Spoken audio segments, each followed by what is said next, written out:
Hey, how's it going, everybody? This is Joey Galvez, one half of your host of Explain Yourself, and I want to let you guys know about a really cool book from our friend of the show, Eli Shockey. This one is called The Greylock, and it's a story where magic is a commodity. Potions are sold at corner stores. Orcs and dwarves earn a living in cubicles, not on the battlefields. But there are those who resist the house's magic's laws. Branded a criminal and forced to live as a wand for hire, there is a spell slinger they call the Greylock. Check this one out. You guys can pre-order issue 3 right now with code JAN241939, and make sure you guys are heading over to your favorite LCS and letting them know that you want Greylock number 3, and maybe pick up the first 2 issues. You could do that at the Scout web store. So make sure you guys are grabbing the Greylock number 3, JAN241939 at previewsworld.com. Okay, everybody. I have something really cool to tell you about. If you haven't heard yet about Anchor, it's the easiest way to make a podcast. Let me explain here. It's free. There are creation tools that allow you to record and edit your podcast right from your phone or computer. Anchor will distribute your podcast for you so it can be heard on Spotify, Apple Podcasts, Stitcher, and more. You can make money from your podcast with no minimum listenership. It's everything you need to make a podcast in one single place. Now, the way that you can do this is you got to download the free Anchor app or go to anchor.fm, and then you can get started. It's really fun. We just switched over recently here at All Too Real 2, and I'm enjoying it so far. So be sure to check it out and let us know what you think. What in the universe is that?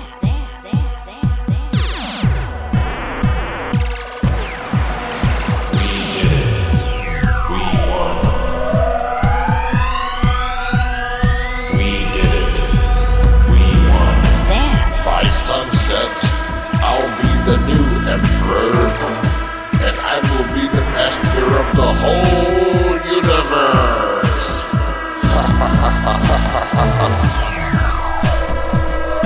Time for a little robot chauvinism. Chauvinism.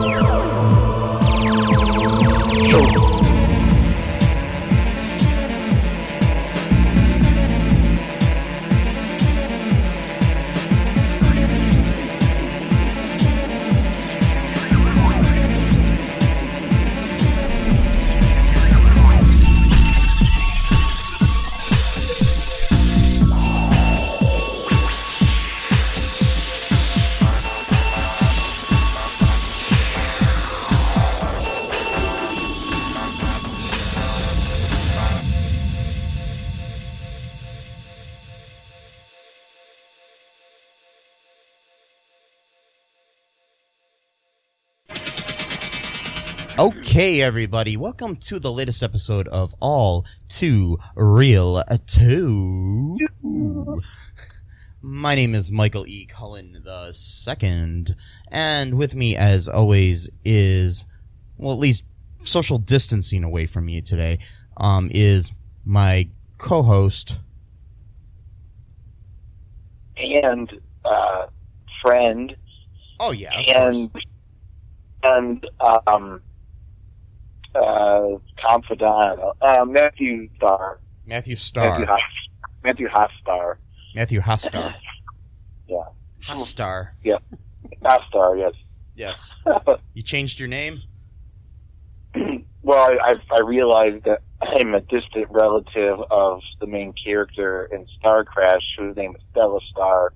I'm like her, great nephew or something like that. So, well, you know, you should capitalize on that and maybe make a sequel to Starcrash. Sure, yeah, that could be cool. So, yes, as we've mentioned, the film that we are covering today is the 1978 classic Starcrash, directed by Luigi Cozy under the name Lewis Coates. Yep. He changed his name for some reason. I mean, I think Luigi Cozy sounds better. It does. A lot better. And the film stars, pun intended,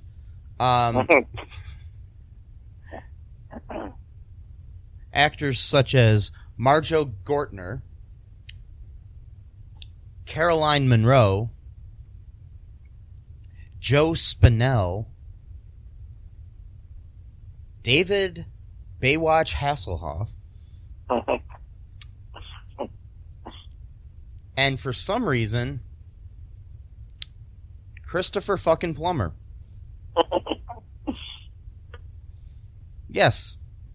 Sound of Music, star, Christopher Plummer. He must have been, like, drunk or something when he accepted that role. I heard that the reason he accepted the role, or should I say I read, because I didn't actually hear it, was that they filmed the movie in Rome, and he said he'd do it just because it was in Rome. Okay. Yeah. So, that's hilarious. Yeah. So he said he would do... basically, I think the quote that I read from him, he says, I would do a porn film if it was shot in Rome. Whoa. Well, hey, you know, Italian porn's probably, you know, pretty good, but... well, yeah, that's like a working vacation right there, you know? Yeah.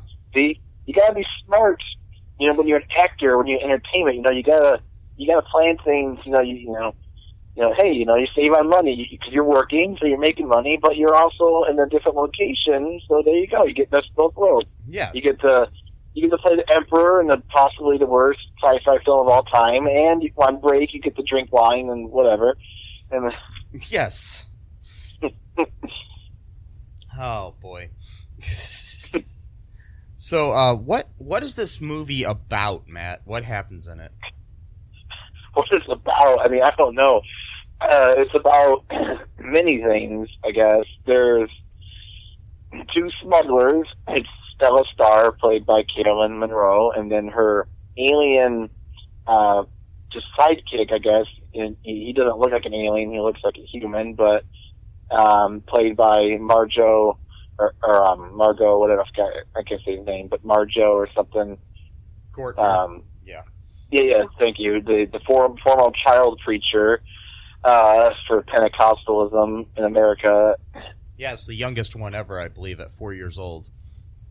Yeah, like officially ordained because, you know, I guess they have some kind of process that, you know, you have to go through to actually be, you know, official, and that's parents pretty much basically because he's a good orator and he can memorize lines really good, which in this movie is really not very many lines that you need to memorize, whatever.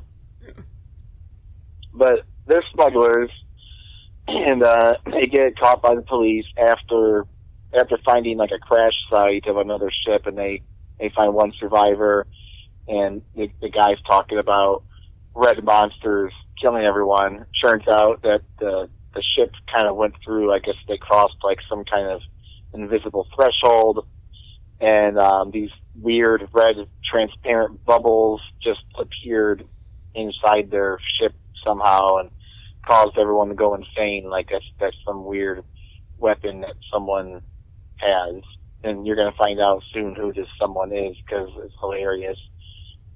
Great name too, Count Zarth with a Z. Oh, wonder what that sounds like. Zarth and Darth. I'm pretty sure that's just a coincidence. Hey, he's wearing a cape, vampire cape, and his name is Count, so that's totally a coincidence.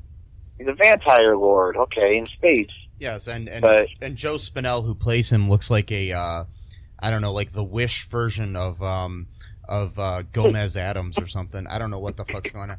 But anyways. I know. So yeah, I'm kind of getting ahead of myself. So yeah, so this weapon makes people go insane, I guess. And then right after they save this guy or whatever. Oh, by the way, it's hilarious. So like when Stella is like, I'm gonna go check this out or whatever, she puts on like all of this like protective gear. Normally she's just wearing like a skimpy kind of outfit because she was a hot woman in the 70s, and so they wanted to capitalize on that. But she put on like her spacesuit and everything. She goes outside the ship, and then she goes like through these weird like tunnels or whatever. And then she gets the guy out, but she just carries the guy in just his regular clothes out into the vacuum of space. And so like, wait a minute, so it's okay for him to just be exposed to the elements, and it's fine, but she has to like put on all this protective gear, whatever. I think they just failed to see that because they wrote this movie in 10 days and probably filmed it in like 20, so they probably missed a bunch of stuff. But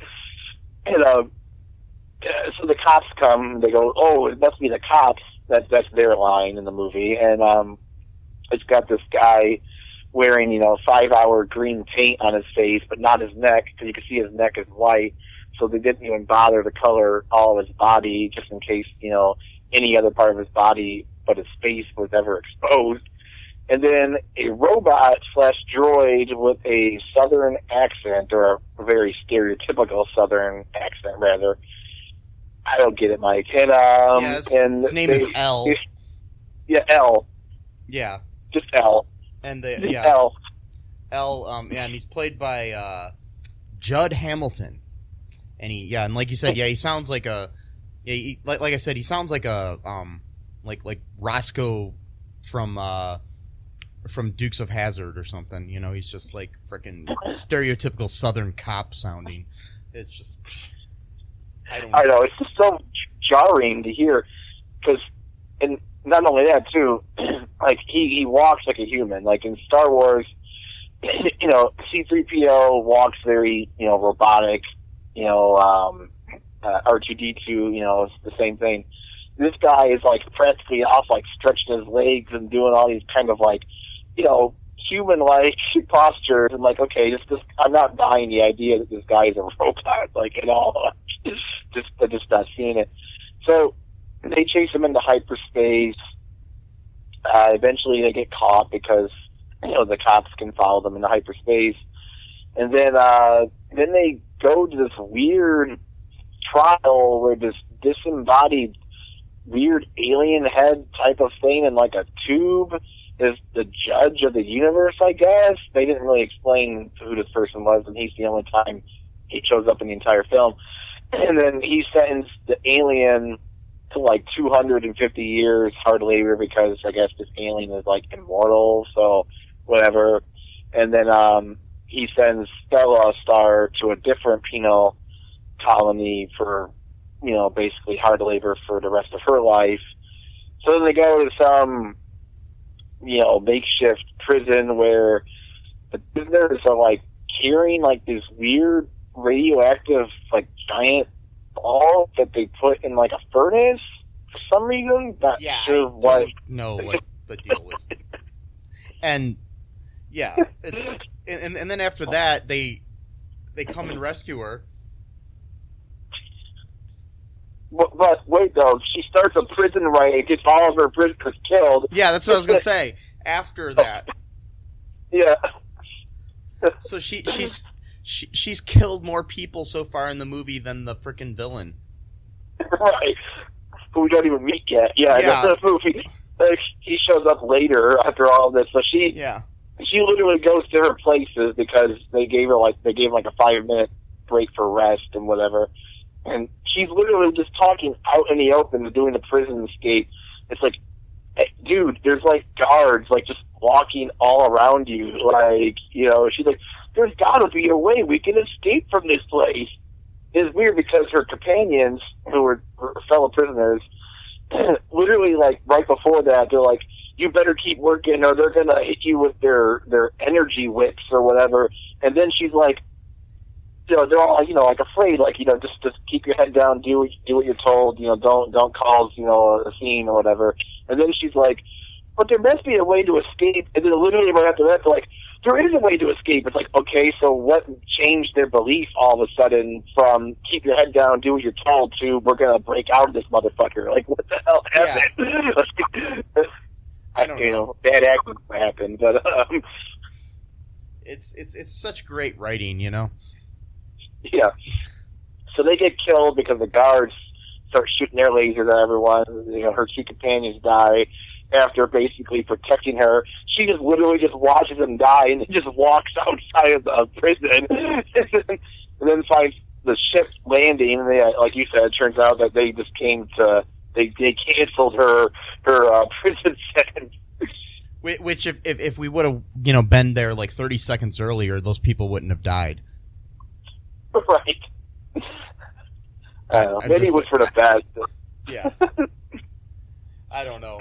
They didn't give you enough time to care about those people before they died either, but Right. It was just exactly. There's no character development. Well, there is a little bit in this film, but not much. Yeah. Like Acton, he's a pretty main character throughout most of the film. So, Stella, obviously, Christopher Plummer's Emperor. So yeah, so this is so different than Star Wars, because in this movie, the Emperor is the good guy, and the bad guy is Count Zarth. So they just kind of took Star Wars and just split it up into two, instead of the Emperor and Zarth working together. Now they're just diametrically opposed to each other. So that's a big difference between this and Star Wars. Just got to make sure you know that. Yes. And, oh yeah, and by the way, earlier on in the movie, there's like this weird floating head thing that sentenced her. Yeah. And I don't know if it's just me, but the head, for some odd reason, looks like Donald Trump to me. Yeah, it does a little bit. I was actually wondering if I was seeing that, or someone did a weird editing thing and put that in there, to kind of mess with you. But no, when I'm watching it, I'm like, is that Donald Trump? Was he in this movie? No. He might have been. Let's see, 78. He would have been 30 at the time. Yeah, he could have been him. Traipsing around the world with his daddy's money or whatever. Wow. Back when we could travel around the world, because certain people, don't take certain things seriously, but whatever. And speaking of Trump, yeah. Anyways,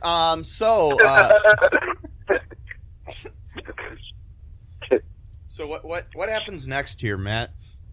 Okay, so let's see. I'm trying to follow the linear plot as much as possible here.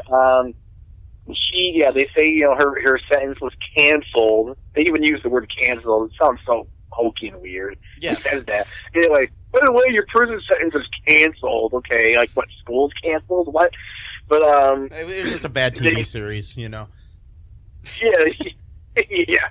The only time prison and cancel should be involved in the same sentence are when they canceled Prison Break. But anyways, that was a really bad joke. Yeah. But, okay. It's a good joke, though. It's a good bad joke. Yes.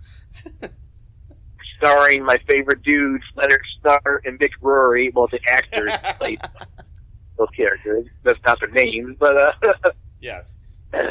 So they say basically this was kind of like a trick, I guess, to see how good of a pilot she was. I guess they were testing her in Acton because they need them to rescue the Emperor's son, who later on is played by David Hasselhoff, and any other survivors, because they need to.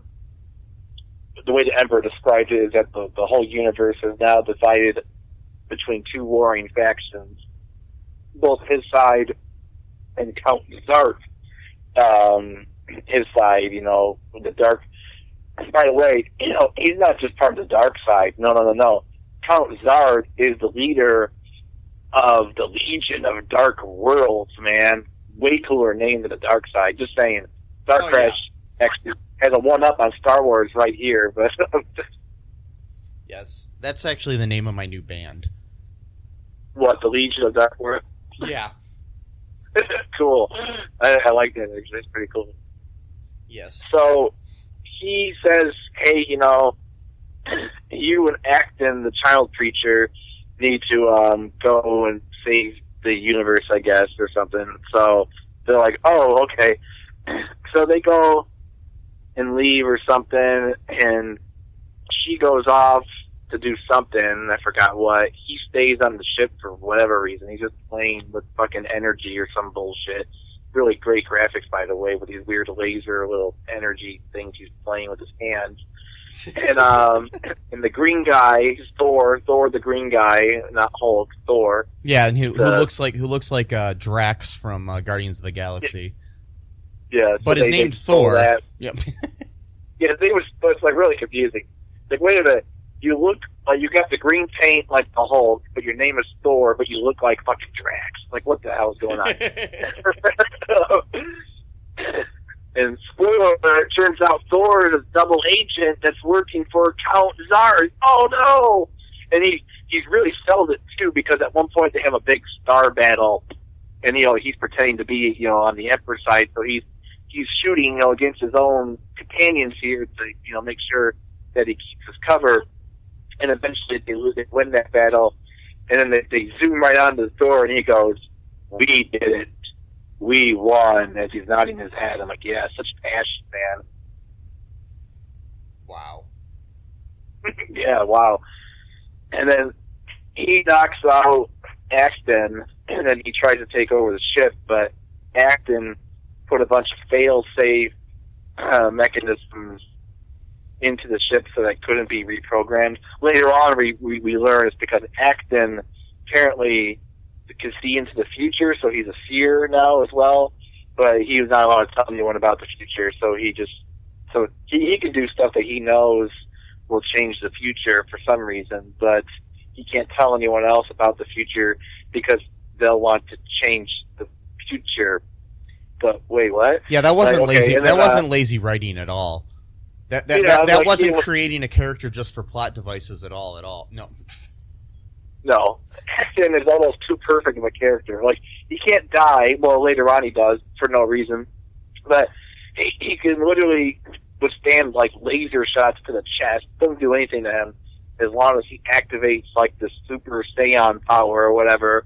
And then, which, for some reason, he doesn't have activated at all times for whatever reason. I don't know. Maybe it makes him tired. And then, so he kills Thor, the green guy, by reflecting the laser shots to him, and he's like doing this weird like shaking motion as he's doing it, kind of like Bruce Lee did like whenever he would like win a fight in one of his movies, where he's making like his whole body like pulsate or whatever. Okay, this is some weird shit. Meanwhile, Stella is like traipsing around all the planets trying to, with L, by the way, the robot southern guy, and they go. Stella Star. I don't remember what's the Stella Star. Stella Star. How'd you go do that? God, and I don't know which planet they went on first, but I know they went on a few. So it was like the Skywalker, where they went on way too many planets with too little of time. Granted, Rise of Skywalker's better in this movie, barely, but it is. Sorry, that was mean. So, hey Matt, do you want to take a break really quick, and then we'll come back to the plot of this this epic film? Yeah, sure. Okay, we'll be right back, folks. Hi, folks. This is Michael E. Cullen II from the podcast that you're listening to right now, along with manager Matthew Haas. You got promoted? Yes. Damn it. Okay. Anyways, folks, do you like the show Superstore? I don't know. I asked the folks, and nobody's answering me because they're not here. Oh, but we love damn it! Yeah, we love it though. Okay, folks, if you like it as much as we do, you're really going to like the Super Story podcast, which is a podcast where Matthew and I go episode by episode and give our little opinions and thoughts on it. Sometimes we have guests, sometimes we don't. Just depends on how we're feeling. Yeah. And, so if you like this podcast and like our little crazy banter, then you should definitely check this out, or I might get sad. And when I get sad, it gets pretty sad. Yeah, so I can't deal with him when he's sad. Yeah, no one can really. So yeah. So check out Super Story Podcast right here where you get this podcast, Super Story Podcast. Bring some Any day, Quaff. I'm ready. When you need magical appraisal, you won't find a wizard as wizened as Wizard Quaff. The world is expendable in the grand scale of my hatred for creatures beyond my understanding. And you, Magus Elgar. Even if he has some peculiar preferences. Abominations! Curb your tongue, lest you uncork my lust for opiates! You can hear Wizard Quaff and his exciting adventures in the upcoming radio comedy, Magus Elgar. Visit MagusElgar.com to download your copy today. And we are back. Yes, we are. We're back. And you with 2 shakes of a rabbit's ass or something. I don't know. Hey, you know, when a bird's in a tree, it means that a bird's in a tree. That's right. You know, I don't know what that means, but I do know. You know, when a spaceship's in the sky,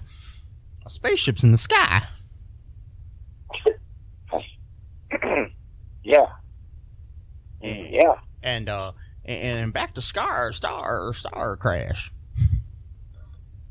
Or Crash Star, whatever you want to call it. It doesn't matter to me. So you know, they crash on some planets, but they never once crash on a star. Never, not once. Unless they're talking about. Unless they're talking about the fact that Stella Star crashes. Yeah, maybe. Yeah, technically she does a lot. She crashes a lot. So, it is a star crash in a sense. And yet, somehow she's supposed to be the best pilot in the galaxy somehow. I don't know.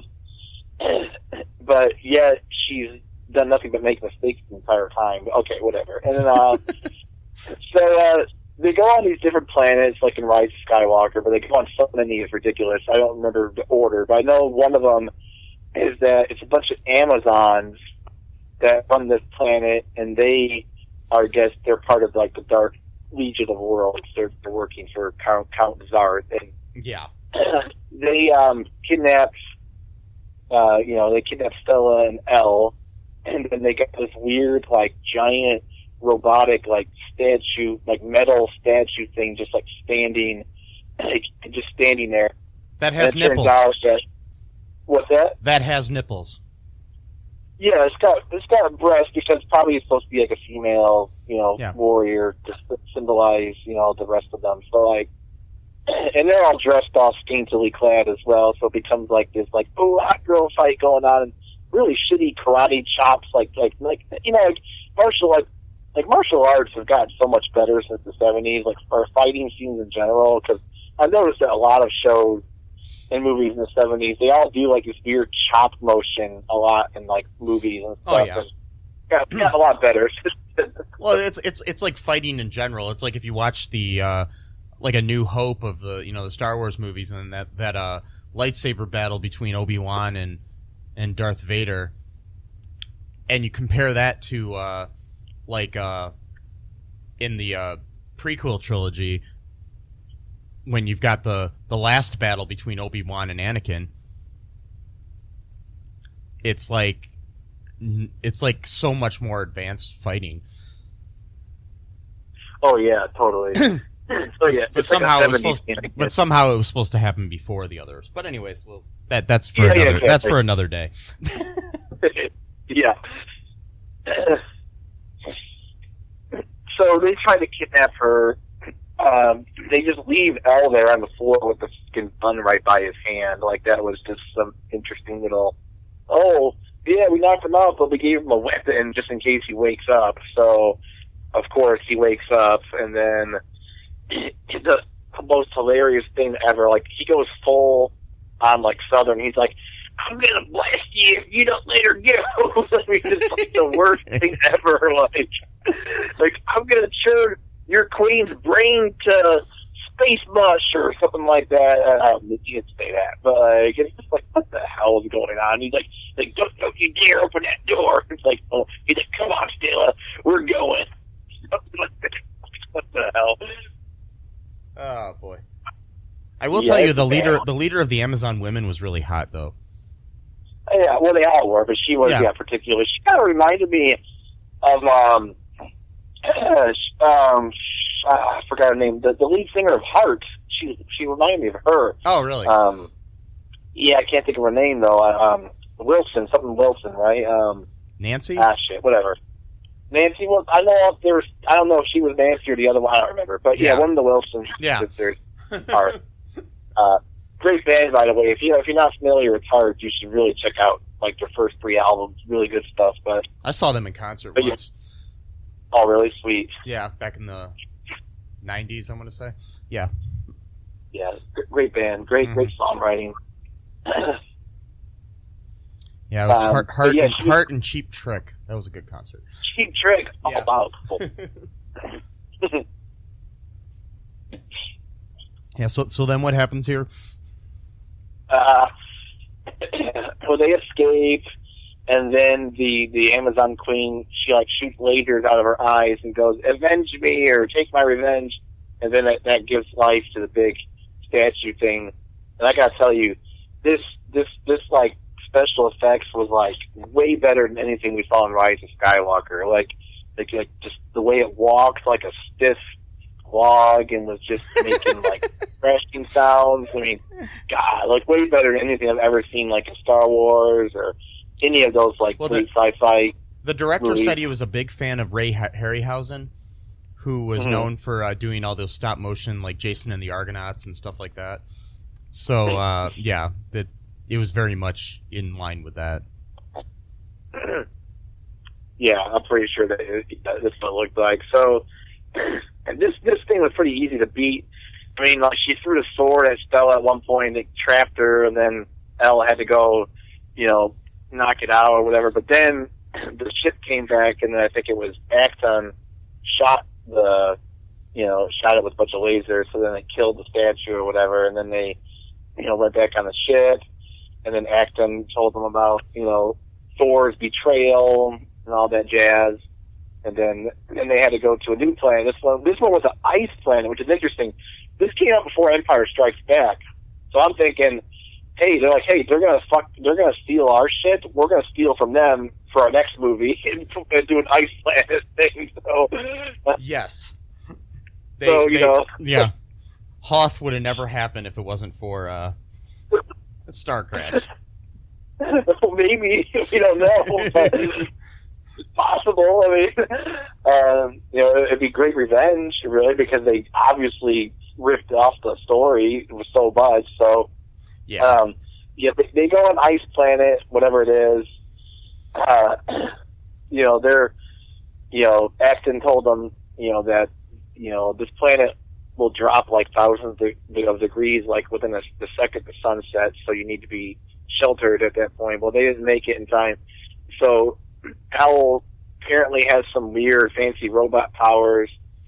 He can regulate someone's temperature somehow just by holding their hand. I think he was just trying to make an excuse to like hold her hand or something like that because he had a crush on her. But of course, because at one point he even said when he was trying to protect her, he's like, this is time for some robot chauvinism. I'm like, okay, that's some weird like political point. I don't know, whatever. And what the fuck? You robot chauvinist pig, you. No. Yeah, exactly. You robot chauvinist. I'm gonna go, and you stay right here. And of course, he ends up fucking up, and then she ends up getting attacked or kidnapped. That's later, but whatever. So he regulates her temperature somehow by holding her hand, and then he wakes up or whatever, takes her to the ship, and Acton thaws her out with his magical force abilities, which they don't say is the force, but whatever. And then she's like back. It was weird because she was wearing like a suit when she was, in the ice planet. But then somehow when he thawed her out, I guess thawed out all of her clothes, just melted her clothes. And then she was back to wearing like her underwear and bikini again. So I don't know. And then her makeup was completely like, like it just been put on. So that's an interesting force ability, I guess like a beauty force ability or something that he has. But whatever. And then they gotta go to another planet. I know I'm missing. Oh no. Okay, so Count Zarth, his minions are like these like little claymation robot things that look like it came from the fucking Jack Frost cartoon from the 70s. Yeah. Very Ray Harryhausen again, yeah. Yeah. These things were terrible looking. And they were making these weird, like metal sounds, but like almost like a sizzling sound, like they were like spinning something, or it was weird. They were making bacon. Oh wait. Yeah, it looked like they were cooking something, like cooking metal, or I don't know. Yeah. And then those are his big, like, robot warriors, I guess, or whatever. So they go to a different planet this time, but this planet's kind of like cavemen live here, so it is kind of like Star Wars, where different planets have different like levels of civilization. Like some planets are like super advanced, and others are still kind of like in like the Stone Age. So this or like Star Trek in a way too, because that's what happened on on Star Trek. There was a lot of they visit different planets that were some were advanced, some weren't. Yeah. So they completely destroy L, like basically beating him into pieces, knock his head off, tear him limb from limb. So L's pretty much dead at this point, so we think. And then they kidnap Stella, and presumably, I'm thinking they kidnapped her because she's hanging by a fire with her head, upside down, and it looks like they're eating like meat. I'm assuming they're eating like human meat, but they already have meat to eat, like already. Who's the other person that they killed? I don't know. Whatever. Again, I don't think they thought that through. But and so she's calling out for help and stuff, and then suddenly this humanoid in a weird like alien mask who showed up earlier. He kind of peeked his head above like a sandbar or something like that earlier in this scene. And turns out that he's David Hasselhoff, and he could shoot lasers from his eyes somehow. Yeah. I'm not sure how. And then David, the Hoff, the Hoff does not like the hassling, so he saves her. Don't hassle the Hoff, man. Don't hassle the Hoff. Don't hassle the Hoff. So he saves her, and then they go and leave, and then the cavemen, they find that they start to fight him, and then Acton shows up in complete brutality mode with a laser sword that's blue, and he just have we seen anything like that in any other films before this? I don't know, like a laser sword that's blue. I don't know, like I can't really think of anything like that. No. If I were to call it something, I might call it something like a light saber, a light saber. Yeah, that's what I might call it. Yeah, like a lightsaber, something like that. That's a good name. Yeah, I should copyright that. Yeah. We should copyright. Yeah, lightsaber. It's a good idea. So he goes in absolute like murder mode here. Like he looks like he's just like got like filled with rage, and he's like just like jumping off of like rocks and like slicing down any caveman he can find, even the ones that are running away, he's killing them. It's like, Jesus Christ, dude. Like, they surrendered. You don't need to kill them. But whatever. And then he, explains, what's going on or whatever. And then, Hasselhoff reveals that he's the prince. Or he's the one that they've been looking for, blah, Prince blah, blah. Simon. That's right, Simon. Simon says that they gotta go now to find Count Zarth's secret lair planet, whatever, because his weapon is the size of an entire planet. I wonder where we heard that. A weapon that's so huge, it's like a planet size? Well, that's really interesting. Well, I'll give him this. In Star Wars, it was only the size of a moon. Oh, okay. All right. I'll give him that. So Count Zarth has a planet, so it's like my weapon's bigger than your weapon type of thing. So, of course, the Death Star shoots out lasers that destroys the planet. This fucking weapon is just a bunch of red bubbles that makes you go crazy, so I'm not sure which is worse, but I know which one looks cooler, so whatever.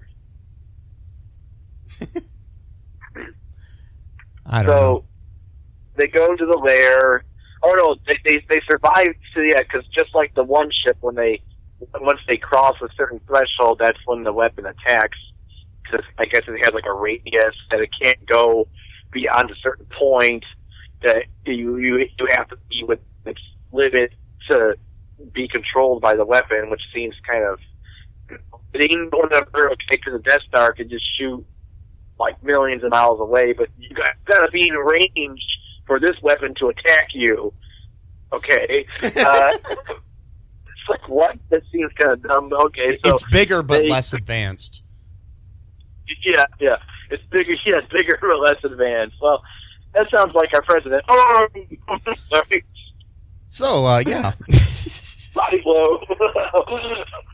Speaking of evil rulers, anyways, sorry, that was like a fat game. I'm a big guy myself. That was stupid of me. Whatever. So it's more like a big head, more ego, whatever. Okay. Yeah. And, gotcha. Well, you need intelligence to have an ego, whatever. So I'm gonna keep doing sidebars here. But so they cross the threshold. They get attacked by the weapon, but I guess because they're with Acton, and that he's so powerful that I guess they survive the attack. I can understand him surviving the attack because he's like an all-powerful being. But I'm not sure just because you're in physical proximity of an all-powerful being that somehow you like get to siphon some of that person's power to yourself, whatever. Well, speaking of the president, that's what happens when... Oh, I'm sorry. Yeah, okay. Well... So they survive the attack. So now they can go to the actual planet and find the weapon or whatever. Turns out that the weapon is even lamer than we thought before. The weapon isn't even an actual weapon. It's just a mind weapon. It just makes you go insane. It doesn't do anything to you. So it just tricks your brain into thinking that you're seeing monsters. Again, though, my whole thing is, if it tricks your brain into thinking you're seeing monsters, why are you then seeing red bubbles? Like, who's afraid of red bubbles? Like, I don't, understand that. Like, well, I used to be freaked out by that pink bubble on the Mr. Bubble container. He used to freak me out. Yeah. So, or the game Bubble, the Nintendo game, what was it called? Bubble Bob or whatever? Oh, yeah, Bubble Bob. It was like a little kid's game. That game terrified me though as a kid, man. So. Oh yeah, I know. I used to have nightmares. So apparently, this weapon is a mind weapon, which presumably would mean that each individual would have their own greatest fear that would manifest to them. Like, not everyone has the same fears in life or the same monsters that they're afraid of. So, like, some people might be afraid of snakes, so they'll see snakes. Some people might be afraid of, like, big animals like bears or tigers or lions. Or some people might be afraid of big red bubbles. It's big red bubbles, but apparently everyone is afraid of big red bubbles in this universe because that's what everyone sees. That's the name of my other band. It's called Big Red Bubbles. We're touring. Once we're allowed to go out in public again, we're going to be touring all over the universe. We're going to travel from planet to planet and play our Bubble songs. Tiny Bubbles is our favorite, is our big hit. We do a cover of Tiny Bubbles. Yeah, the band is called the Legion of Dark Worlds, and the album is Big Red Bubble. Yep. And so they find, so then this Count Zarth tricked them. He wanted them to find his lair. That was all part of his big dark plan somehow. So then he's like, ha ha ha, and oh my god, the W on his laugh is the greatest thing ever. He's like, and then his laugh is like 2 seconds off. And he's one of the few people that did their own voice in this movie. Oh, really? Yeah. Which is hilarious. Oh my god. So he goes into a whole like villain speech, whatever. Like, this was my plan all along, and in 1 hour's time, I'm gonna destroy this planet and everything on it. And it's like, but that's your planet. That's your weapon. You're going to destroy your own weapon? What? It's like the Death Star self-destructed itself on purpose. There'd be no point of A New Hope. Like, Luke Skywalker's about to shoot it, and he's like, all right, I got an eye, and then just blows up. He's like, okay, what happened? That was fun. Darth Vader, he wanted the shockwave to hurt you guys. Okay, we can just fly away from it. It's no big deal. Oh, well, that was the plan. Well, okay, I guess, but... Yeah, so, God. I don't know. This movie's fun. Anyways. Very fun. Yeah, and I mean, it's interesting, that they wrote this movie based on the novelization of Star Wars. They never saw the movie. They read the book though, and then got to work on their own version. Right, because the books are a little bit different. They add the detail and stuff. So that's it. He may have thought Star Wars was so much different than what it actually was just by reading only the book version of it. Yeah. And so what else happened? I know the big robot monster machines, they have to guard the palace, not let them leave or whatever. Yeah, I'm trying to remember what else happened in this movie. He says don't let them leave or kill them. He's gonna kill them in an hour anyway, so what does it matter if they leave? Whatever. And so they get into a big fight with the robots. This is funny. So apparently Axton can survive being shot with lasers to the chest at point blank range, 7 different lasers. But if he gets stabbed in the arm, or not even stabbed, he just gets he got a flesh wound on his shoulder. That was about it. Yeah. It was I don't know. And somehow that killed him. Or that was part of his destiny or whatever, because he knew the future, so I guess he had to die from that, somehow, whatever. And then his body just dematerializes in this weird, laser, shitty 80s or 70s effect, where it's just a silhouette of his body and just looks like a bunch of colors. And then he just, disintegrates. But he said he'll live forever, so I'm not sure what that means. If that's going back to his religious days as a preacher, I mean, he'll live forever, by the side of Christ or some shit like that. I don't know. But, or they were setting it up for the sequel that they never made. Yeah, exactly. And then they beat them, the robot monsters. David Hasselhoff, or Simon, or Prince Simon, he kills the... By the way, somehow... Okay, so the laser sword, we're not going to call it a lightsaber. Laser sword, when Acton had it, it looked like it was part of his own, costume, his shirt or whatever. Yeah. But then somehow David Hasselhoff had it later on as though it was a separate thing. But when Acton had it, it was blue. And then when David Hasselhoff had it, I think it was green. So it's okay, so it changes colors now depending on who uses it. Okay, and maybe it does. I don't know.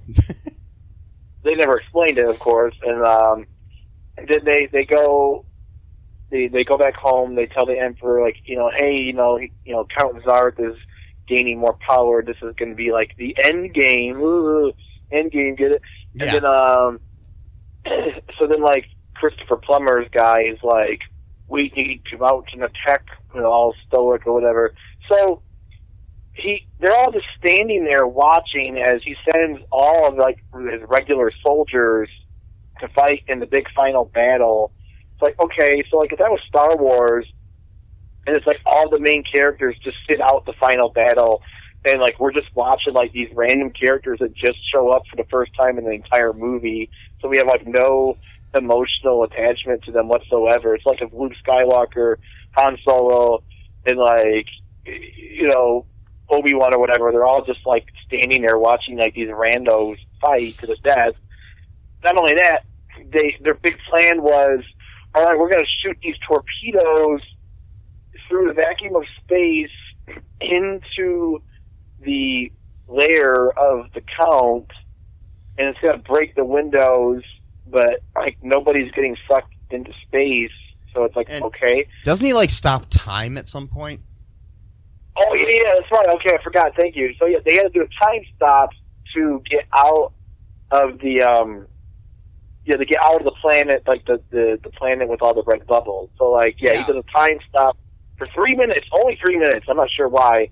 Maybe it's a budget thing, but you can't do 5 minutes. Only 3 minute time stop. So then that gave him enough time to leave, and then the planet explodes. Blah blah blah. Yeah, and but I guess they only had that power to do that once. They couldn't do it multiple times for whatever reason. So whatever. And then so yeah, time stop is over. And then they go back to the Emperor's realm or whatever. And then they send the regular foot soldiers to fight the final battle instead of the main characters for some reason. And then they're like, we're going to shoot these torpedoes through their windows, which, that would be cool enough as it was. Like, all right, we'll just suck them into space. Great idea. No, it doesn't do anything. Like, okay, well, it won't suck them into space, but hey, they're torpedoes, right? They're missiles to blow up. Oh, no, they're not missiles. There's soldiers inside of the missiles who have laser guns, and they pop out. Like, why not just shoot actual missiles at them? You gotta go all Trojan horse with the thing or something, but not. It's like you're wasting like your soldiers' lives for no reason. Like, well, they knew what they signed up for when they. Yeah, I guess so. Yeah, just like on a Death Star. They knew what they were doing. The construction workers do the dangerous job. Hopefully, they got hazard pay. Anyways, yeah. Yeah. So then, I mean, basically, then what happens next? I'm trying to remember. It's like the battle like between the Emperor and the Armada. Yeah, well, it's okay. I watched the movie twice, and I watched like 3 different reviews of it, so it's still fresh in my I watched it mind once, right 1.5 times, because I got bored the second time. Yeah, it's a boring movie. So yeah, they lose that battle. All the students get killed from their torpedoes, and then Count Zarth is like, I'm going to be the entire ruler, or the ruler of the entire universe. Oh, and then like Stella Star's like, it's over, it's done, we lost. And then Christopher Plummer's like, it's not quite over, there's still one more move we can make. And then like David Hasselhoff is like, yes, there is the floating city or something like that. And it's like, what? And then it's like, Starcrash. And it's like, yes, we can go to their place undetected until the last second, and then we'll do a surprise attack or whatever. So apparently they got this floating city that apparently can just crash into things. I don't know, whatever. And then or it has a bunch of bombs, which why not just use some of those bombs before instead of sacrificing hundreds of your soldiers' lives who had families and children and spouses and nieces and nephews and uncles? They're like, no, we'll wait to the very last moment where we know we're going to lose before we pull this card, play this card. So, fuck these soldiers. They deserve to die, apparently. So, because I'm the Emperor and I can just decide who lives and dies, I guess, because I'm Christopher fucking Plummer, piece of shit, pun intended. And, and no offense to him. I'm just saying. Took me a second to get the Plumber joke. Okay, anyways. Good. Yeah, good. Yeah, good. Yeah, I was proud of that one. So they do the Starcrash maneuver, which either is a bunch of bombs or literally just crashed into his ship with an entire city. You guess to do it. But you'd also be risking the lives of the people in the city if you crashed into something, whatever. So anyway, it works, and I tell you what, this is the greatest scene in movie history. This explosion scene goes on for like 2 straight minutes, like from every angle possible you could ever imagine. Like, oh, the sparks look great if we're looking up, but now we gotta look sideways, now we gotta look down, now we gotta look diagonally. And it looks like a bunch of Legos with a bunch of sparklers around it. Like, this goes on for like 2 minutes, and Count Zarth is going the whole time as, he's in his lair, and presumably he dies, but who knows, because I guess they were going to make a sequel, they never did, but I bet you he would have come back, or maybe Thor would have come back, or some shit. This time he's painted purple or something. It's his brother Gore, and Yeah, Al Gore. Yes. And then he fights that big Trump thing. Anyways, so yeah, and then they win, and Stella and Elle are picked up by Simon, and they embrace, and then the Emperor delivers a short victory speech. Yeah, and roll credits. Oh yeah, they rebuilt Al. Al came back, so he's alive again. Yeah, forgot about that. So, do you want to take another break here, Matt, and then we'll come back with some like reviews and trivia and stuff? Yeah, sure. Okay, we'll be right back. Hey, folks, this is Michael E. Cullen II from the podcast that you're listening to right now, along with Matthew Haas. We just wanted to tell you about our great podcast called Super. It's called All Too Real. And on that show, what do we do, Matt? We watch biopics, and then we talk about whether or not the movie matched up with the real story or not. So it's a lot more exciting than that, though. Yeah, so we analyze the real story and the real story. Get it? Get it? Real. Yeah, they're spelled differently, folks. You can guess which one I said which way. Anyways, so sometimes we have guests, sometimes we don't. But we talk about great movies like Shattered Glass and The Social Network and Futile and Stupid Gesture, among others. Those are some of the ones that we've covered so far, and we're going to cover a lot more. So please subscribe on Stitcher, Apple Podcasts, Google Podcasts, wherever you find your great, fun podcasts. And be sure to share it with your friends. Do it. And make sure you're not afraid to get all too real. Bye-bye. And we are back. Okay, so here's a little bit of interesting trivia about this movie. David Hasselhoff got food poisoning during the shooting of the film, and a production assistant in a mask filled in for a significant number of scenes. So that's probably why he was wearing that mask. Oh my god. So that wasn't even Hasselhoff half the time. And Hasselhoff also did most of his own stunts, and on his first day of stunt work, he accidentally knocked out an Italian stuntman's tooth. Wow. Yeah, Christopher Plummer was paid $10,000 per day for this movie. Pretty good. Yeah,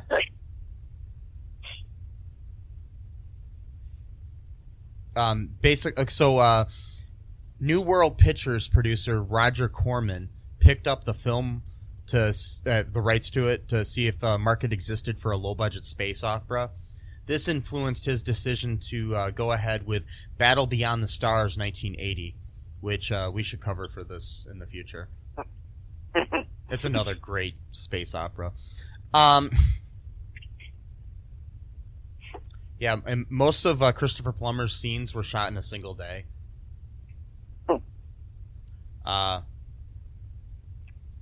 There was a dinosaur scene filmed but deleted.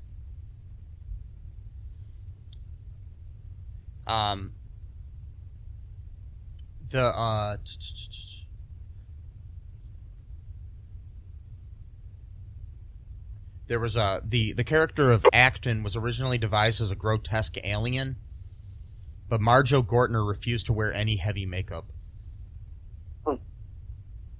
So, the martial arts scenes were improvised on set, which makes sense.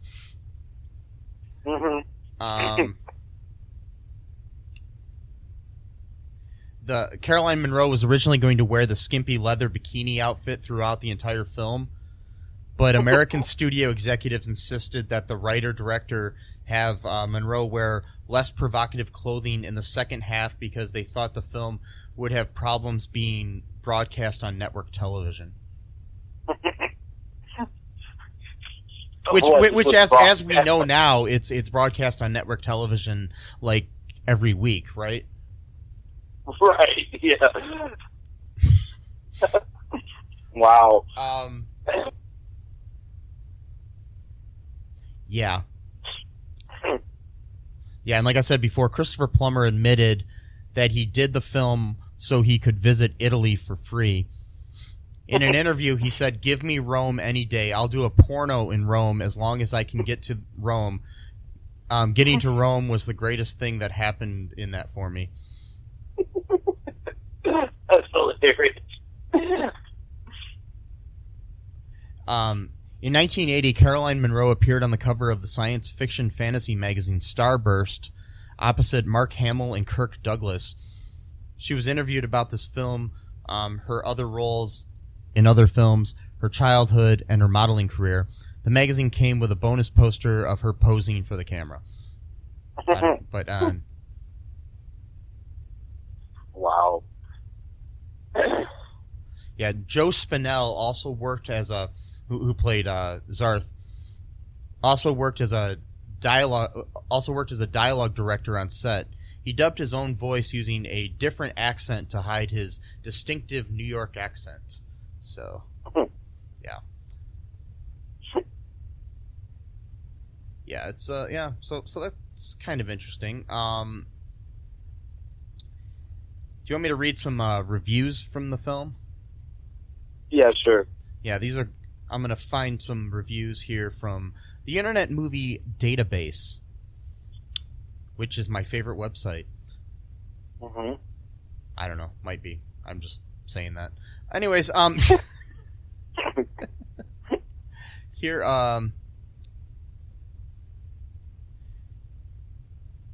here is a 8 out of 10. Awfully Good by Shark43 on November 30th of 2003. It's awful, all right. It's in a hilarious way. This movie is awful in almost every category: special effects, sound, costumes, set, acting, and the script. But if you like good cheese, if you can embrace the spirit of Ed Wood and others like him, then you'll love this campy sci-fi disaster. Marjoe Gortner gives one of the truly worst performances I have ever seen. He either is phoning it in or overacting like crazy. I swear, watching the beginning, he almost doesn't blink for an entire 10 minutes. Creepy. And for all of those who saw this movie as young lads, I can see why Miss Monroe would make such an impressive impression on you. Woo-wee! That's what I'm quoting with them, they said. Okay, and that that is some hot leather space bikini they have her in. She was gorgeous and all, but my God, some of the fight scenes are unintentionally hilarious. Good, silly fun. Yeah, basically, from all the reviews I'm reading, are basically they say Caroline Munro in a bikini is the only reason to watch the movie. No, come on, you got Thor, man. Oh yeah.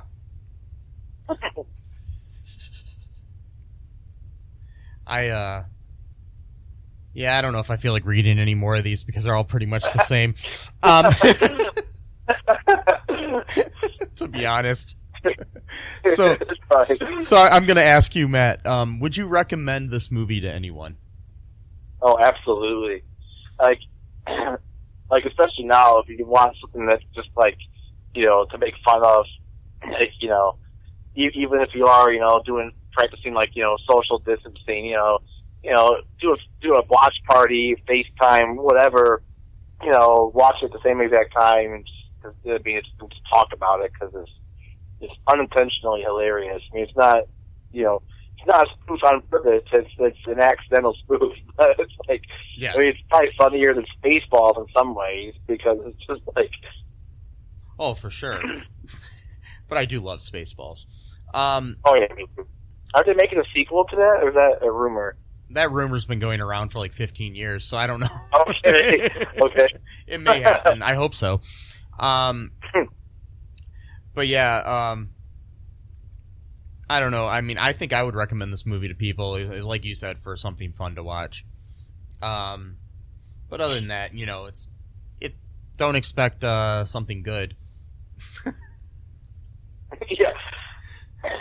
You probably shouldn't really expect anything good from most of the movies we review on this podcast. So, yeah, pretty much, except for like when we do things like Star Wars and Star Wars, Shattered Glass for the other show. Oh, that's the other show. Yeah, this show is different. Yeah. But yeah, but like on this show, or like when we did Aladdin or Avengers. But yeah. So, but if you did like this episode, please subscribe to our show. Give us a 5-star review on Apple or whatever podcast app you happen to be listening to this on, if they allow you to do that. And if they don't, go to one that does, because that really does help us to get more people to know that we exist and listen to us. Check out our TeePublic, buy some merchandise, or as they call it in the biz, merch. I don't know where that came from, but that's what the kids call it. Yeah. All the cool kids, and all the cool kids are also checking out Patreon and donating money for cool stuff too. Yeah. Yeah. It can help us out a lot in times like these.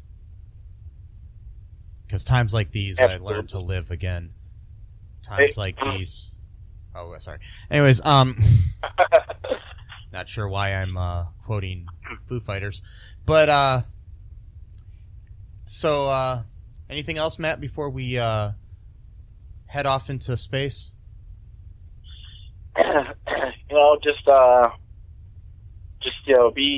Be safe. Right now, just be